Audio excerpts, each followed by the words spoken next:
এক সপ্তাহ হইতো না, যে জায়গা আছে আরো 3 দিন লাগবো। এক সাইডের কথা বলছি, এক সাইডে। আরে আমি এক সাইডে খালি এমনি লাগানোর কথাটা কইতাছি, ইটা না খাইটা উঠটা না, তখন যেভাবে লাগাই যাচ্ছি এমনি আরো 3 দিন লাগবে।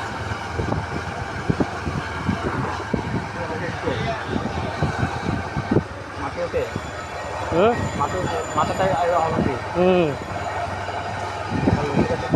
লাগাই যাইছি